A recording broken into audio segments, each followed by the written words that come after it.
G'day, everybody, and welcome to this week's podcast, which this week is with Sophie Scott. One of the things I'd been thinking about recently is how lonely it can be at the top for founders. I support a lot of founders, and many of them can actually find themselves in a situation where they are not in a great space from a mental health perspective. They might be feeling burned out. They might be feeling constantly anxious, and quite often they have very few support strategies. And they'll do anything for their teams and for their customers, but they often put themselves last. And over time, as that builds, it can start to create some pretty negative consequences for the founder and also for their relationships, for their families, for their partners. And the consequences are broad. So, I really wanted to bring somebody together for you today, which is why I brought Sophie on, to talk about how to recognize when you're in a space that actually really needs some addressing and then what to do about it. But what to do about it in the context of stuff that really works from a scientific point of view, stuff that's been tested, stuff that's been proven, because I know lots of you really care about that. So enjoy the conversation today. If you find yourself in a place where you need some support, we've talked about a few places in the podcast, but the most important thing is to start with support. If you need help, then please reach out to somebody. Reach out to Lifeline if it's serious. If you're earlier stages, reach out to a partner. Reach out to somebody and get them involved in your story. You don't have to go through that alone. And I hope you enjoy the podcast today.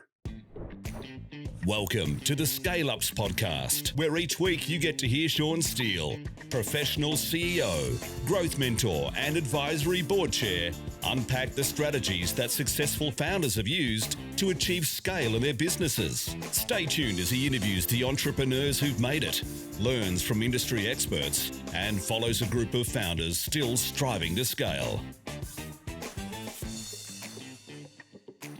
G'day everyone, and welcome to the ScaleUps Podcast, where we help first-time founders learn the secrets of scaling so they can fulfill the potential of their business, make bigger decisions with greater confidence, and maximize the value and impact they can have in the world. I am your host, Sean Steele, and my guest today is the lovely Sophie Scott. How are you today, Sophie? I'm well. Thanks for having me, Sean. I am thrilled to have you on today. Now, you have quite an extensive background. There's a lot of things that you've got going on. So maybe I'll do a little summary and you tell me if I'm missing anything, just to give people a bit of context as to what you're doing at the moment. So you're teaching people around the world how to prevent and manage burnout, reduce stress, and thrive in uncertainty. And I'm pretty sure we're all in a massive period of uncertainty at the moment. You are an award-winning medical TV journalist for the ABC. You do a lot of work for them. You've authored 2 books, Live a Longer Life and Road Testing Happiness, and I know you've got a popular blog on the science of positive psychology. You're also, obviously, advisory boards are close to my heart, given I chair a number of them, and you're on the advisory board of the National Mental Health Commission, amongst others, and an adjunct associate professor at Notre Dame's medical school. And fundamentally, you're helping people take better care of their mental health through science-backed techniques so they can build emotional resilience, sort of fulfill their potential, and thrive both at work and at home. Excuse me. Did I miss anything? No, that's a really good summary, actually, because I do a number of different things, but at the sort of center of everything, it's how can you be, happy and healthy and productive at home and at work using the best of what science can show us work in terms of techniques. And when we're talking about founders, and we're going to create a bit of context for today's conversation, but founders always, when I get into conversations with them around the way they're managing their personal life and the boundaries between personal and business and energy and all the rest, which absolutely creeps into many conversations I have when I'm supporting clients, they're usually asking, well, what does the science say? Because lots of them, yes, they make lots of decisions on gut feel, but when it comes to this, they don't want to just be guessing, because they're time poor and they want to know stuff that's going to work and stuff that's been proven to work. You Yeah, are and clearly look, doing. Sorry, go ahead. I think the reason that's so useful as well, Sean, is because when you look into the science of what makes a difference, whether it's wanting to be calmer or wanting to be productive yet maintain some sort of semblance of work-life balance. When you look into the science of what makes a difference, it means that you're leveraging off not just someone's gut instinct or what they think might work, but actually what science shows does work and what Mm, does change your physiology, what does change how your brain works and your brain mm, chemistry. And so for me, that's very motivating because you realize that if you do these practices that we'll talk about and put these things into place, that you will feel better and you will be more productive and you will be able to achieve what you want to achieve without feeling burnt out and worn out and everything else that you want to avoid, Constantly particularly when anxious. you're trying to scale up a business. Yeah, 100%. Well, Sophie, you are clearly doing a lot in your life, and you know far more than all of us listening about about what to do. I'm sure you're probably playing at the sort of Champions League level when it comes to diet and exercise and sleep. Eating your own what do they call it? Eating your own dog food or whatever, whatever the saying is. But I've got to know, do you have any vices that you keep just so that you've got something to keep working on? Well, I would have said alcohol in the past, but I've had to give up drinking, Sean. So in the past, it was probably alcohol and like, Hmm. glass of bubbly or whatever. But I've had Hmm. to give up alcohol recently. So it's probably not alcohol anymore. Um, Look, I think I'm a believer in everything in moderation. So I think you Mm, don't want to be too strict about anything yeah. because it doesn't work in the long term anyway. It's only going to backfire. So you're better off to Mm, find out what works for you and just stick with it rather than thinking you've got to be really good all the time and not have mm, things that you actually enjoy. So I'm not about deprivation in the slightest. I think you should, find out what you like to eat, what you enjoy doing, and also what's good for you as well, and find where those two things connect. mm, And often you'll find that there is a crossover between what you might like to eat or practices that you might like to do and things that are good for you as well. So I'm definitely not about mm. you know being too strict about anything, and certainly about moderation. And so I wouldn't say I have any super vices anymore, but I'm also not too hard on myself as well. So for example, if I'm traveling, you want to experience the different cultures and places that you're going. So I'll just, eat whatever's on, eat whatever's around, and make sure to try different foods. And, if there's Mm, dessert, we'll have dessert. And so, because feeling deprived, whether it's with your mental health or your time, your energy, you're going to start feeling resentful. And then yeah. that's when resentment seeps in, then that's when your mental health can really suffer. And that doesn't matter whether you're talking about your diet or whether you're talking about, the amount of time you get to spend with your family and people that you care about. You've got to carve out the time for things that you really enjoy and the things that bring you that sense of connection to really feel fulfilled. And Mm, you're not going to do that, and you'll start to feel resentful if you don't have the time to do that. And so that's where, when I talk to groups about preventing burnout, I do talk about boundaries being mm, crucial, boundaries that you can set and enforce so that you can manage your time and your energy and your focus so that you do have time for things that you really want to do, and rather than things you feel you have to do. And, mm, a really important mindset shift can be, if you write a to-do list, just recognizing that even if you get to the bottom of that to-do list, there's just another one's going to start. So it doesn't really matter whether you reach the bottom of that list or not. It's much more important to prioritize, what are the key things that you really want to achieve, and even just mm. do that on a daily basis. If, in the mornings, it's really a good way to set an intention for the day is just to think to yourself first thing in the morning before you start scrolling on news sites and social media, but just sort of say to yourself, what's the most important thing that I really want to achieve for myself today? Whether that's a personal thing you want to achieve, whether it's something that in your business that you really want to get done today, and just making sure that's at the top of your list and it doesn't get sort of shunted down to the bottom of and it doesn't happen, because then that's when you can start to feel a bit frustrated. There's a bit of magic there in the grey, isn't there? Like sort of, when it's black and white, it feels like, and this might just be me, but when it's black and white, I can feel like I'm failing very quickly because the moment I've set a really hard and fast thing, and then if you don't achieve it, it's like, oh well, I guess that thing's over. Like I clearly can't do it, or clearly wasn't successful at, as opposed to there being some flexibility. And my wife's actually very good at sort of fully in or fully out, and a bit harder rules for herself. It works for her, and for me, I find that grey really important. But it kind of, as you were talking, I was thinking about, Tony Robbins, who I've loved watching his journey over the last, 30, 40 years, because he's had such, Mm, in the early days, everyone was like, is this guy for real? Could he possibly be that positive? mhm. And, he's got all these strategies, and now, he's got $6 billion company and, thousands of employees.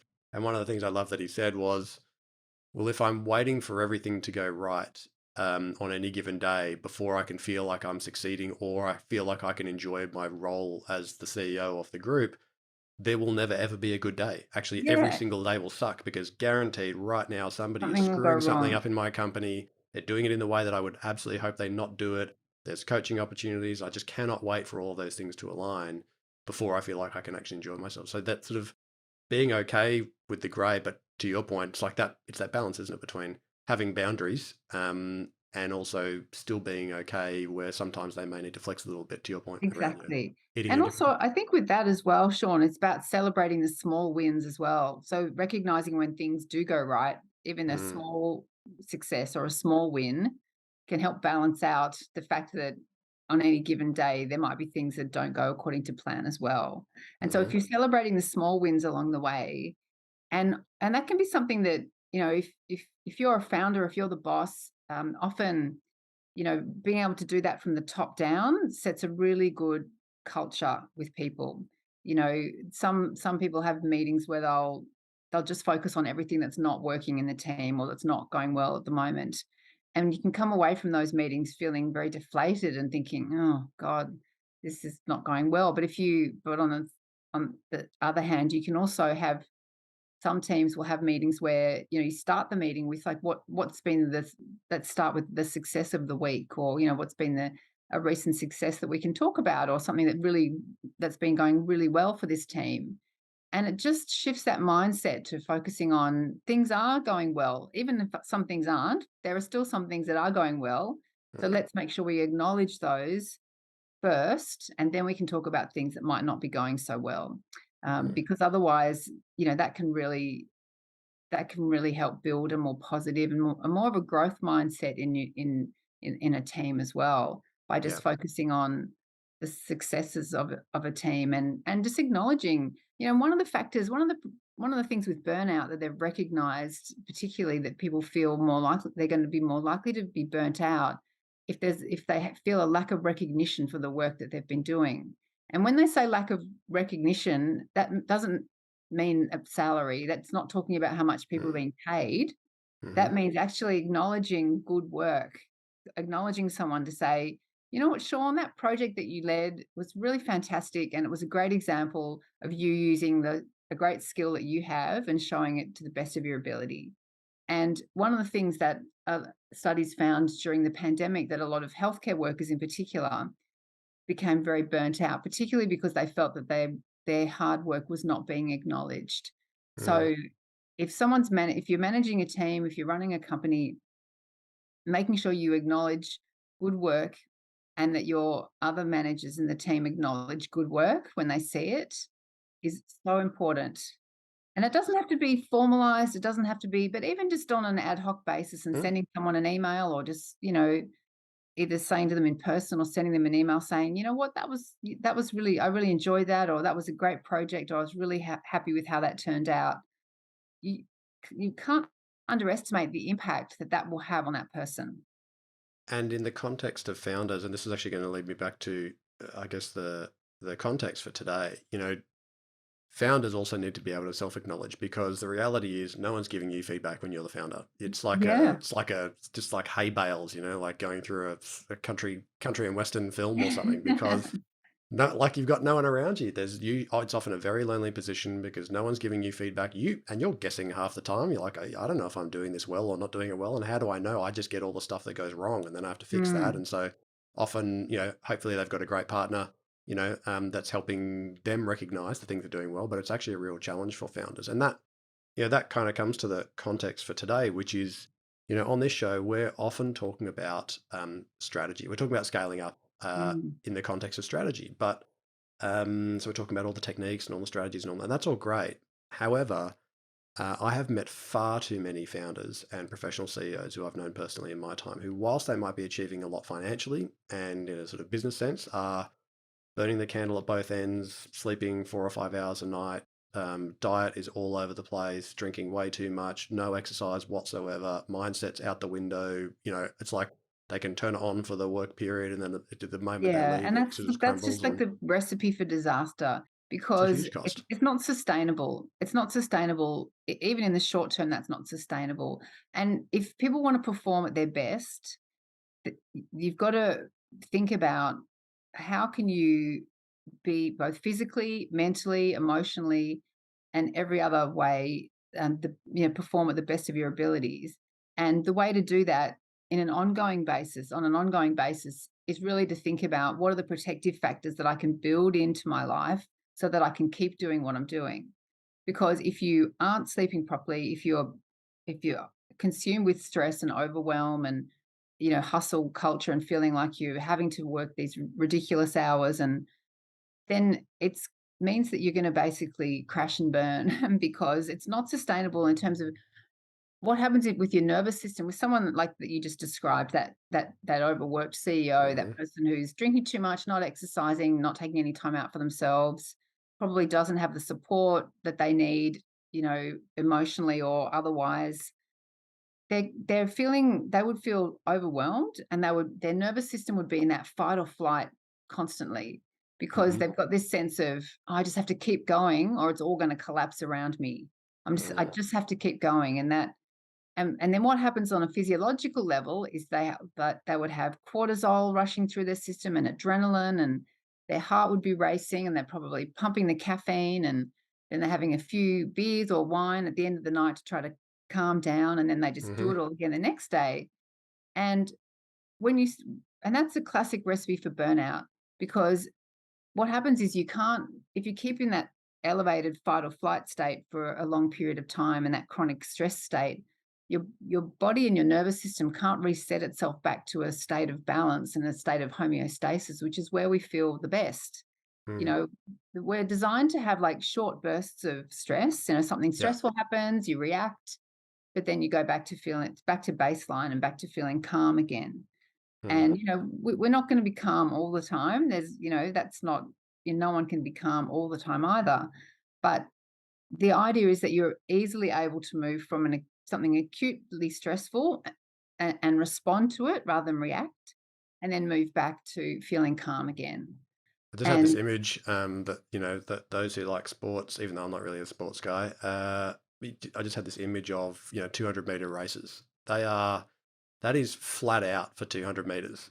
But if you get that athlete to do that, 8 times a day, every yeah, day, for ongoing for seven for days a week, their for a performance is cross just going to go country or down something, and down and down. they're not gonna Yeah. make it. And look, that's a good analogy in a lot of ways, because athletes know How to that rest. rest and recovery is crucial to be a high performer and to perform at your best. And and people like us or anyone who's running a company, you need to build in that rest and recovery to recuperate so that you can perform at your best. And athletes know it. Olympic athletes or athletes at a high level, they will factor that in. They'll factor in a rest day where they just rest. And particularly for people, it's not just physical rest, but there are 7 different types of rest.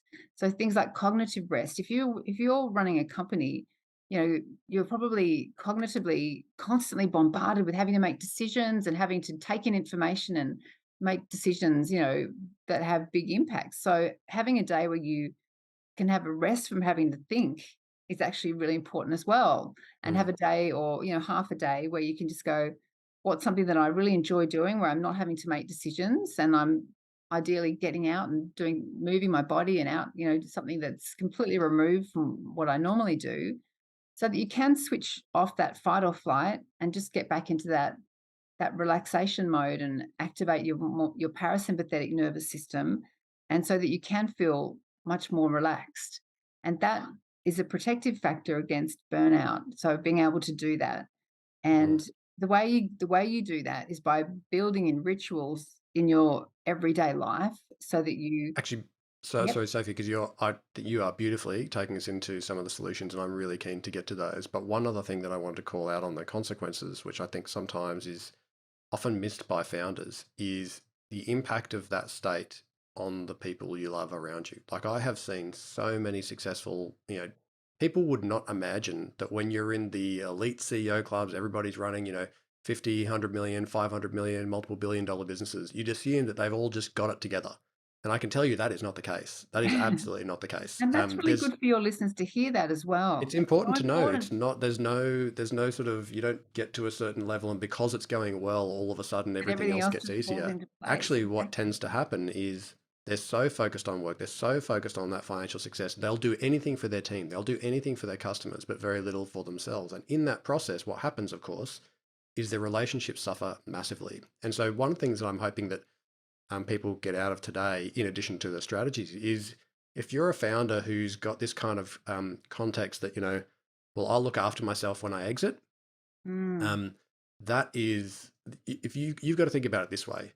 Um, at the time that, let's say that it takes you 3 years or 5 years or 10 years, or sometimes could mm. take 15 or 20 years, who knows? But if you're going to run that hard for that long, are you going to have a body that you can actually enjoy the fruits of that labor with? Are you going to turn around and find yourself that you actually know your children, still in love with your partner, still have connectivity with yourself, or are you going to be completely alone with a bag full of cash? Because that is not a good outcome for anyone, including you. Yeah, and And a so, really good example is someone that I knew actually, a friend of ours, one of my husband's close friends, who was a very successful businessman that ran his own company, like a multi-million dollar company. And he had lunch with my husband a few years ago, and this friend, he used to drive a sports car, and we'd always see him flying around in his sports car, and he loved the high life and drinking, and but he was a very successful businessman. And he said to my husband, my husband's name's Phil. He said, Phil, next year's the year that I'm going to really start taking care of myself. I'm going to really look after myself. And unfortunately, over that Christmas period, he never got to see the next year. So mm, he died of a massive heart attack. And he was with 2 doctors when he died, and they couldn't save him. And so it was a really sad story, that he said, "Next year's the year I'm gonna start looking after myself." yeah, But he never got that next year. So all the money in the world isn't yeah. worth anything It's, if you an you know? extra $1 million, I can tell you, is not going to solve those problems. So if we think about that, there's two issues here. One is, okay, when we can recognize that we're actually in a burnout or a high functioning anxiety state, I think, there's probably a lot of founders who don't actually realize that that's where they're at. And they just Mm. think everything, like they've got a lot, they have a lot of resilience. They're hustlers. They've got huge depth in terms of their capacity to take on more and more. Sometimes they don't realize that when they're in it. So I'd love to ask, what does it look like when we're in it? And then what are some of the solutions that are really, current and sort of science backed? How do So you know often when you're in it? so often when you're in it, cognitively, you think everything's still fine, but often your body will start to tell you that things are not fine. So often you'll be like, "Oh, yeah, it's fine. I'm coping well." But the body will actually start giving you clues that actually things are not going well. And that can be often it can be things like, you might find you're getting more anxiety, that your heart might be racing more. You might find that you're starting to have a whole lot of weird, symptoms, like you might be getting digestive problems, you might be getting migraines, you might be getting, it can be any number of things really, but often the body is the one that is the thing that says, you know what, I need a break here, I've had enough. Mm. Whereas, well, And it's easy the probably to put mind will that just down to keep, age. It's like, oh, my body's starting to fail me because I'm getting. I was like, well, is that the is case, it? or is it Yeah. actually something else? Mm. Exactly. So I think that that can often be a bit of a wake up call for people. It can be that they, are still happy to keep doing the really long hours and the heavy workloads, but then they're starting to get physical symptoms that suggest that, that there is a cumulative effect, and it's starting to show up in the stress that they've been under for all the years that they've been running their company or founding a company. It's starting to show up in how they feel, or sometimes it can be people's mental health starts to decline as well. Okay. That you might start to feel more anxiety, you might start to sort of be questioning your decisions. And one of the things with burnout in particular is for people who, it's often people who are very passionate about their jobs are the ones who are likely to burn out. So you have people like in healthcare, first responders, teachers. There's a really high level of burnout in teachers because they give so much of themselves to the Mm. profession. But what happens with burnout is you start to feel like you're not making a difference anymore, and you start to sort of Yeah. second guess what you're doing and think that you're not good at your job anymore. So you sort of have this crisis of confidence, because you're not. feeling the way you have felt before. You're not feeling physically fantastic. You might start to feel, one of the other symptoms of burnout is sort of physical and emotional exhaustion, and things just become so much more difficult to do. Things that you used to find easy are suddenly more Mm, challenging. And so then you're like, the job hasn't really changed, or, the company's still the same, but why am I finding this more difficult? And maybe it's me. And so for having that sort of crisis of confidence can be a big part of burnout. And a doctor that I spoke to, an emergency doctor, said to me, he started to sort of question his decision making. And that was when he realized that he was really burnt out and he had to sort of step away for a while and have a break and then come back to it when he was feeling a lot better, yeah. because he didn't want to feel like he was questioning his own decision making when you're in those life and death situations in particular.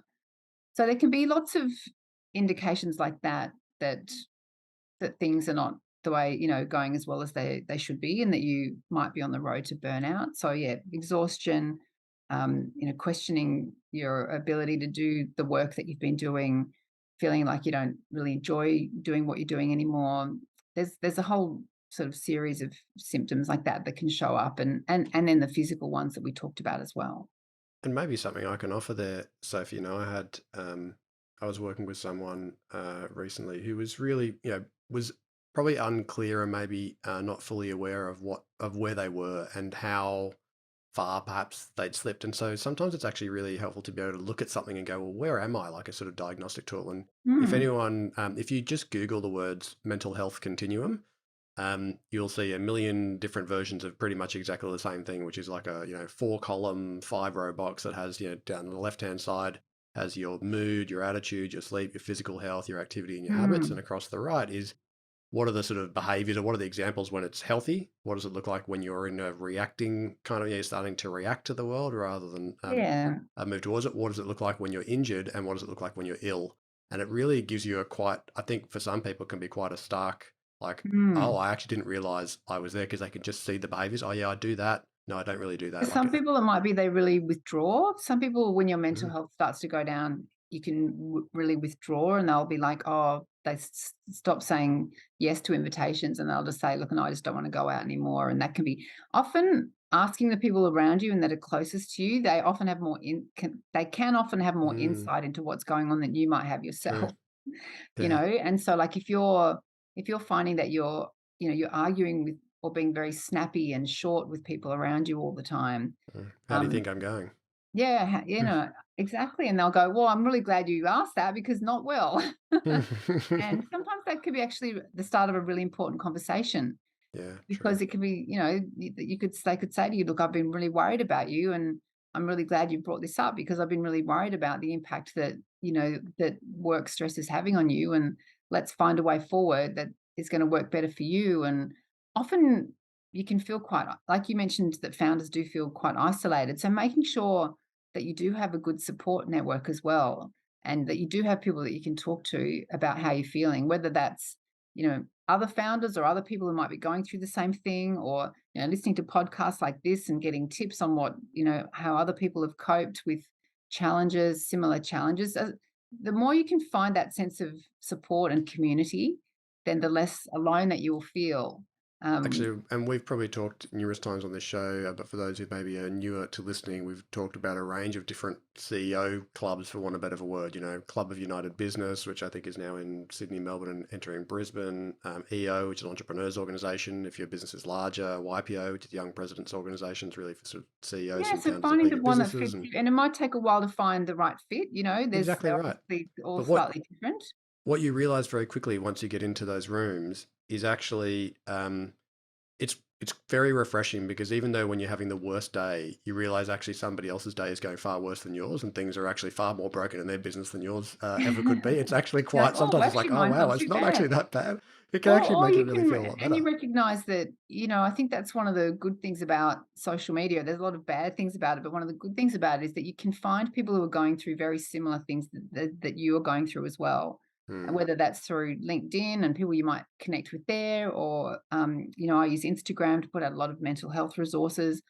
And, you can find people who are going through very similar journeys. And it's the same thing for founders, that if you can find people who are going through similar experiences, then you do realize that, as humans, we're much more alike than we realize. And recognizing that can actually help you through difficult moments and difficult days, because you realize that other people have gone through exactly the same thing and then they've got through it. And if they've got through it, then you'll get through it as well. So I think we've done a good job, Sophie, of saying, okay, well, this is why it's important. Here's maybe some ways for you to think about, where am I at, and actually, do I really need to make some changes in my life? So, what are some of those changes? Some of the current thinking on the hypotheses that this is how we should address it? What are some of the solutions? Well, one of the biggest things is if you are feeling really burnt out, then emotional and physical exhaustion are probably something that you are either dealing with or you feel like you're getting to that point. So you have to take small steps with burnout to feel better.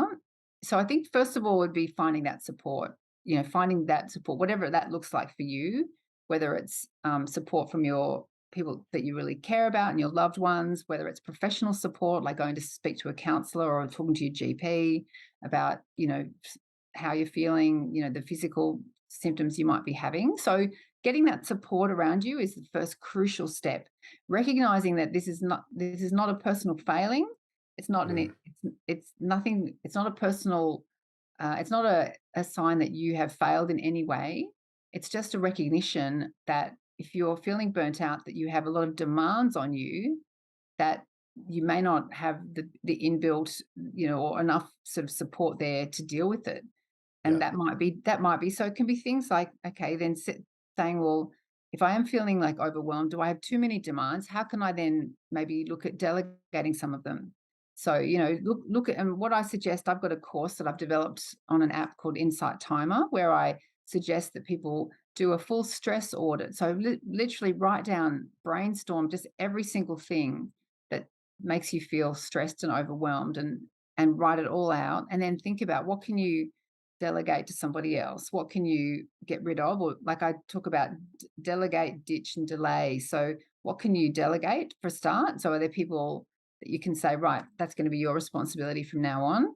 And that can help you, that can make you feel better straight away, thinking, okay, Hmm. from now on, they're going to take care of this, particularly if it's not something that you feel is something that it's your strong suit, or and you can delegate that to somebody else. What can you delay? So often, if you're feeling in that stressed out fight or flight mode, there's this constant sense of urgency. Everything has Mm, to be done right now, straight away. But does it? I mean, really, does it? I mean, mm, I'm used to working in broadcast TV where it literally does have to be done right now. You have literally hourly deadlines where you have to have file the next story within the hour. So I do have that sense of urgency, and sometimes I have to check myself to go, okay, that is urgent, but dealing with this email right now, I can wait and deal with that when I'm ready. So hmm. checking your mindset about that constant urgency, and like, do you need to be dealing with this right now, or could you delay it until you have more time and more bandwidth? And so delaying it. So ditching, delay, and delegate are just three things Hmm. that can help you get out of that sense of overwhelm to Mm, start with. And then the thing that I also suggest for people is to really think about small steps that they can take, because when you are feeling burnt out, you don't have the physical or the emotional or the cognitive bandwidth to be thinking, oh, okay, now I'm going to completely overhaul my life. I'm going to start this amazing diet. I'm going to start only eating organic food. I'm going to grow my, you mhm, know what I mean? You mm, can't just, that's just going mm. to add more Can't do stress. it all. Yeah. Can't do it all. So you got to think, well, what can I do that's going to make my life easier? And one CEO that I know, she realized that when she was growing her business, she's a single mom, she thought, you know what, I love good food, but I don't have time to do it. I don't want to be shopping and I don't want to be cooking. So I'm going to organize a really great meal delivery service for myself and my daughter every night, so that we've got, at least Monday to Friday. I know that the Yeah. dinners are done, and, Something's on the and we're going to table. have a beautiful Mm, dinner every night. And so for her, that was like, okay, done. That's taken care of. I can put my mhm, attention towards things that are actually going to help me and my business, not thinking about what are we having for dinner. So mm, that's just like one practical way of, being able to sort of think about the stress audit is really a really useful thing to do. yeah. And then ditch, delay, delegate. And then once you've done that, then start to think about what are the rituals that you can bring into your day that are going to help build your tolerance to stress and help you be able to move, like we mentioned before, up and down your nervous system so that you can, if something stressful happens, you can respond and then you can go back to feeling calm again. And these are the sort of practices that there's a whole lot of good science to show that make a difference to your physiology, to how your brain functions. And it's things like being able to do regular meditation and deep breathing. And like, look, and I used to say, I mean, I wrote a book, my book my second book that I wrote, which is called Road Testing Happiness. I wrote all about meditation and how good it was and all the science, but I still never did it. Mm. I still really never did it. And it was only when I really had my own burnout experience that I thought, okay, now I'm really going to have to start using some of these practices that I've been telling everyone else to use for years to get through this. And I found that it actually did make a massive difference. Mm. It really did. It really does make a What difference. what was your for you? I know everybody experiences meditation differently, and of course, everybody tries different kinds of approaches, and there's no necessarily one size fits all. But what were the things that you most noticed changed in you, or that helped you when you built that into a practice? So what I noticed, if I build it into my day, so it becomes automatic. So for me, it's first thing in the morning before I even get out of bed. So I'll do a meditation while I'm still in bed. I found building it into that daily routine where you don't have to choose to do it. It's so automatic that you just do it every day. It means that when you're placed in a stressful situation, like it might be, for example, going through a medical procedure or having to have something done where you feel anxious and stressed, you can then call on that feeling that you feel during the meditation, where you're able to slow your heart rate down and slow your breathing down. You can call on that much more easily and get yourself into that state, that relaxed state, Mm. because your brain and your body is so used to doing it because you do it at least once a day.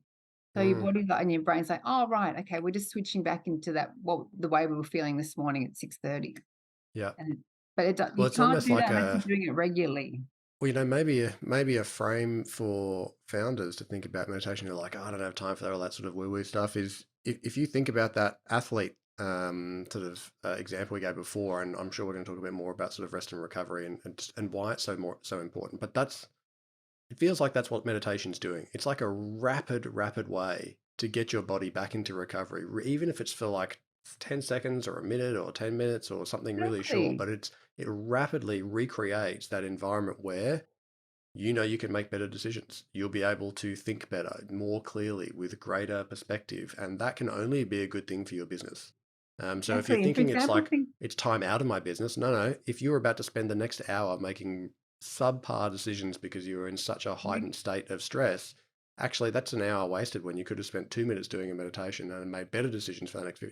It's actually an efficient and effective practice, not about time out. For example, Sean, we know with meditation, when they've done functional MRIs on people, so they put them in an MRI machine and get them to meditate, and then they look at what part of the brain lights up. So we can see what parts of the brain is activated during meditation. And we know, for example, that the prefrontal cortex, which is the part of the brain that's used for decision making and planning, becomes activated when you're doing things like regular meditation. Mm. So, and we know with burnout that cognitive function and that part of the brain can actually go offline when you're really stressed and really burnt out. So you can't make good decisions. You can't make the best decisions for your business when you're feeling stressed and burnt out because you don't have access to the part of the Hmm. brain that really helps you do that. But Yeah. what does help you get that access back is doing things like meditation regularly so Hmm. that you can, yeah, think about it like it's investing a few minutes of every day just to sort of switch on the parts of the brain that you need to function at your best. And you need that if you're going to be making decisions that are going to affect your livelihood and your staff. You need to be able to function at your best. And gone are the days for founders where you like the moment you go, okay, yeah, I'm gonna meditate, but then you go, geez, I need to go and do like a whole course on meditation. It's like there are so many apps that make it so Oh, incredibly it's easy. so Just look, list yeah, like turn it on and exactly. listen to it. You probably already So listen to podcasts, it's all on your phone, and you can just so easy. the ones. There's a couple of great apps that I really like. um, the one that is the world's biggest and most popular meditation app, which is free. It's called Mm, Insight Timer, and it has, amazing meditation teachers from all around the world. And so I would highly recommend people have a look at that because, yeah, everyone's got different ideas on what they want to listen to or what they like or what they don't like with meditation. And with that app in particular, it's all completely free. And if you just go through, you'll find something that you like, and if you mm, don't like one, then try another. yeah. And so that's one that I really like. Another one that I really like is called Balance. And Yep. the reason I like Balance, it's got an amazing algorithm which really personalizes the experience for you. And I really like that as a Mm-hmm. user. The experience, whoever designed the algorithm, it's an amazing Oh, algorithm. good job. So Mm-hmm. it's really, really good. Yeah, so find what works for you, and even if you just focus on the fact that the science shows that it will change your brain chemistry, it will change how it boosts the part of the brain to do with empathy. So if you want to get on better with your family and your staff, there's just so many Mm. benefits. And the thing is to make it ritualized though, so that Yeah. you don't have to choose to do it, that you just do it as a It matter of happens. course. Yeah. I know, for example, for me, and I sometimes fall out of rhythm and then I find myself getting back into rhythm. And actually, the first thing I know that I have to do, in the same way as I wake up, I'm a super early riser, but not because I'm got some ego to attach myself to the brand of it. I actually just really like the mornings and I'm not very Mm. productive in the evening. So I like to get up early. But the only way I can do that is to know that I have an immediate ritual as soon as I hear my phone, and I have a very quiet alarm as soon as I even get close to hearing it. I immediately turn it off and put my feet on the floor because I know otherwise it's very easy to go back to bed. I immediately walk in and I lie down on the floor in my front room because the moment that starts another set of Mm. habits around what I've got to do for my back because I've got a few lower back issues going on. Yeah, so that's But something that's that where you my meditation starts to happen. exactly. So that's where you ritualize that behavior. So you're not Mm, actively having to choose what you're going to do in the mornings. It's become so automatic because 80% of our actions are automatic that we just do them without thinking. And that's what you want. So you want the good habits or the ones that are going to make you feel better to be ritualized and just built into your yeah. daily routine. So you don't have to even think, oh, I'm going to get up and do this. You just do it. So we've got a founder. They've realised they need to do. They've got some opportunities here to do a bit of work. They've found some support. They've started to ditch, delegate, and what was the third D? Delay. Delay. Thank you. Delay. And they've now started to bring a little bit of meditation ritual into their life. What's the next thing that you would really get them to focus on? So there's two other parts. So the two other things that I would do is connection. So thinking about how much of their time is spent in just sort of work, and making sure that you carve out time for connecting with people that and activities that really bring you joy and that really feel sort of take you away from that stressed out work mindset to be just something that you actually enjoy doing. And, that's going to be very personalized and different for everybody. But it's so important because, having good, strong relationships is the basis of good mental health as well. And so, like you mentioned, your stressed out CEO or founder before, if they don't have, what's the point of everything that they're doing if at the end of it all, they've got no one to share it with and they've got no one Mm. to celebrate their success with. And also, even if you're trying to find something to reinstill joy, I remember somebody asked me several years ago. They said, "Well, what were the things that used to give you joy when you were a child or a teenager that actually, once you had kids and you got into work life and you got married and all the rest, you just That sort of completely fell off dropped, the and that you actually needed to start jamming back into your life in your 40s?" And I was like, "Wow!" And it was so clear for me. It was volleyball, snowboarding, and music. it's Playing great music. advice. And I thought, I just need to get these back in my life. And I thought, well, and it's always hard because you think, where am I going to fit it? But it's like you have to jam a wedge in to get something else is going to drop out, Mm. and it's going to have to drop out because there's only so many hours in the week. But it was incredibly liberating to reconnect with these practices and these sports. I still haven't picked my music back up yet. Maybe that'll happen when my kids sort of move out. But the snowboarding and the volleyball has been amazing because they actually every time I finish that sport activity, I feel filled up. Yeah, Like I and feel you like I've got heaps to give to other people because I just got something exactly, for and me. it's about feeling being feel that sense of fulfillment and that sense of, you know, being like that, it means you can then give to others, and so, and the other thing to think about in motivation wise, that if you don't want to look after yourself for your own welfare, then think about the people who really care about you, and that sort of extrinsic motivation. So, if you want to be the best version of yourself for the people around you, then you do need to build those things in. And looking back to what you enjoyed as a child is a great idea, because these were things, before we started to, when you were a kid, you don't feel, you don't judge yourself and think, oh no, I better be, when you're in primary school, you don't think, oh, I better be doing homework. No, you just want to be out doing things that you enjoy. And so again, think back to those things. And for me, like reading is one of those things that I used to love reading, like fiction when I was a kid. And so for me, that from when I have that cognitive rest that I talked about earlier, reading fiction is really the way I get Mm. that sense of cognitive rest, because the sort of the thinking brain and the decision making brain switches off, and you Shut just down. get Yeah. shuts down. You just get absorbed by whatever you're reading, and the story that you're reading, it takes you sort of to another place. And so Mm. that's something that I loved doing when I was a kid, was reading fiction. And so that's one of the things that I love doing whenever I go away, if I ever go away for a weekend. And, building in those little breaks as well. That's another thing, Sean, we should mention is often people will just sort of work so hard, and then they'll think, oh, we've got a holiday coming up at the end of the year or whatever.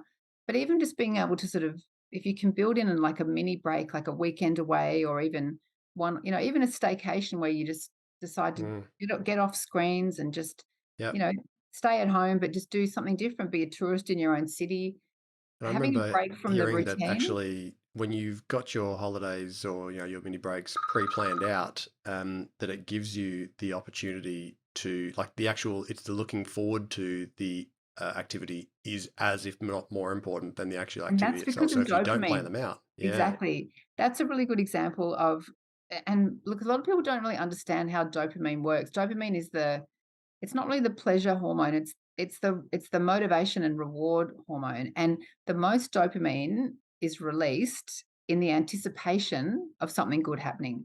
So if you think about kids, for example, this is a great example. Kids in the lead up to Christmas, they are so excited, looking forward to Christmas and the good thing. And then on the day, they get the presents, play with them for about 10 seconds, and then move on. So but So true. it's because all the dopamine's been released in the lead Yeah. up to it. Done. Done. It's Yeah, done. as adults, we're the same. So making sure you've Mm. got those things to look forward to, and rather than just waiting until like the end of the year, thinking, "Oh, I'll just Mm. build, book a holiday then." Building little things to look forward to, whether it's just like a mini getaway or even a weekend staycation somewhere, so you can think, yeah, I'm really looking forward to that. And again, it's a bit like we were talking earlier about celebrating the small wins. Having those many little things to look forward to can Yeah. actually really help you if you're going through challenging periods, to go, okay, today is going to be, I've got a few things I've got to get through, but I know this weekend we're having a weekend away, or we're, doing whatever, and it's going to be all worthwhile. So yeah, those sort of practices make a big difference to how you feel. And Mm. also, yeah, and then if by doing that you're going to be a good role model as well for your staff. I think it's very important as leaders that people model good behavior. So, Mm. you know I always often. think, you want your people to know that actually they can be a hero on their average day, not always on their best day. Like you're trying to have best days every day. And that's really hard as a founder or a CEO. And because you're always expected sort of to perform. And yes, you can have a couple of bad days a year, but okay, maybe not like 100. Mhm. But at the same time, you've also got to be able to show other people that you can still perform well without having to work 60, 70, 80, 90 hours a Yes, week. yes. So modeling Um, that behavior is actually really important, because if you're sending emails from 5 in the morning, or texting your staff at, after hours, what it says to them is, I expect you to be available 24 hours a day, 7 days a week. And that's not going to be good for the longevity of your staff. It's not going to be good for their productivity in the long term, because then they'll end up getting burnt out. So I think modeling good behavior as a leader is not only great for yourself, but it also sends a message to your staff that, you value your time off, you value your work-life balance, and they need to as well. Because ultimately it will make them better employees, and they'll see you as a really great leader. And you can, and being open and vulnerable with them and saying, look, I really value you as a team, and I want you here for the long term, and I don't want you to get burnt out. And I want you Mm, to make sure that you do have your time on the weekends so that you can rest and you can rejuvenate and you can go and do those fun things like volleyball, and you're not thinking about yeah. having to answer emails and things on the Mm, weekend. hmm Sophie, I'm really conscious of your time, and so we're going to get close to wrapping up. But thank you so much for those tips. I think they've been super helpful. I do have one last question to ask you though, and that is, what question haven't I asked you, or what haven't I asked you that you really wish that I would ask? Because actually, it's probably too often missed in these kinds of conversations about this topic. That's a good question. I would say the one thing people often, if you're feeling overwhelmed and struggling and burnt out, don't feel like you have to struggle on your own. The most important thing you can do is to reach out for support, because struggling in silence and just thinking, oh, it'll get better, without help and without action, just reaching out for support and getting good support is a really good first step to starting to feel better. So don't feel like you have to keep going God the alone. way things are and just keep on carrying on. You're much better off to go, you know what, I'm starting to feel pretty crappy. I'm feeling overwhelmed. I'm not enjoying this. I'm snapping at my family. I can sense the staff are not, you know, as happy as they were. Let's take some time out, reach out for support. And there's great resources available now about burnout and how to get over it as well, and just ways that you can manage your time, and so that you are feeling like you have enough time for yourself, and also so that you can then feel fulfilled enough so that you can give as much as you can for your amazing company that you've founded. Because if you get burnt out, then you have no help. You have no use to your staff Hmm or your clients or your customers, or anyone else that you're trying to serve. So Yeah. you owe it to other people to look after yourself, because if you're burnt out, then you can't actually do what you wanted to do, which was start this amazing company and run it to the best of your ability. Just a technical strategy, sort of business oriented perspective for those founders listening out there is, you're actually also really negatively impacting, maybe in the millions of dollars, your exit options. And why I say that is because if you're in a burnout stage and you need to fire sale your business because actually you just can't cope with it anymore, you're going to have a lot less options. People are going to see that motivation in the process. They're going to offer you less money if you want to leave that quickly. The more optionality you have, the longer you can stay and carry on, the greater your options, and likely the greater the price. So yeah, there's a financial benefit actually for taking care of Exactly. yourself If that's not a in good long term too. motivation, I don't know what is exactly. If you For want to this be able audience, for to, sure. you want succession planning, you want to Yeah. build a business that you can then, sell and pass on and then start something else amazing. You need to make sure that you're feeling amazing and then the business is in great shape as well. And so, yeah, I just think utilize the resources and the tools that are out there, and yeah, you'll end up feeling fantastic, and that will show in the work that you do, and your staff will recognize it, and your family will go, wow, I can see a big shift in how they're feeling and how Mm, they're acting. And so, yeah. yeah, I think Well, they'll it's actually feel like they get some benefit from your business rather than having to wait until you're finished with it until they get you back too. exactly. Sophie, thank you so much for your generosity of time today. It's such an important topic, and I really enjoyed our conversation and working through with that today. Where would you direct them to if they wanted to learn Yeah, more so about, come to the your website thinking? to start with, which is sophiescott.com.au. And there's lots of resources there. And then also on LinkedIn or my Instagram, which is Sophie Scott and the number 2. But yeah, and I've also, as I mentioned, I've got a burnout recovery course on Insight Timer that people can access if they're interested in doing a really deep dive into how to recover from burnout from a very scientific and practical point of view. Brilliant. Brilliant. Thank you so much, Sophie. Great, Folks, great I chat. hope you enjoyed the show. Huge thanks to Sophie Scott. If you got value from today, the best thing you can do is to leave us a review on your favorite podcasting app. It just really helps the algorithms get it into the hands of more people. Of course, feel free to jump on LinkedIn. There will be short clips of this that'll come out on LinkedIn and Instagram, and if you can tag Sophie or I, we'd greatly appreciate it. You'll be listening to the ScaleUps podcast. I'm Sean Steele, and I look forward to speaking with you all again next week. Thank you so much, Sophie. G'day everyone, just a couple of quick things before you go. If you have questions that you'd love myself or an upcoming guest to tackle about challenges that you're facing in scaling your business, please just jump straight on the website, ScaleUpsPodcast.com. You can record your message straight from your mobile by hitting the button on the right-hand side of the page, or you can just email them the old-fashioned way, questions@ScaleUpsPodcast.com. And just a quick reminder, nothing we spoke about today constitutes financial or business advice. If you are considering making big decisions in your business, seek out a professional who can look at your situation in detail and make sure you're getting sound, personalised advice. Thanks for listening. Look forward to being back in your podcast feed next week.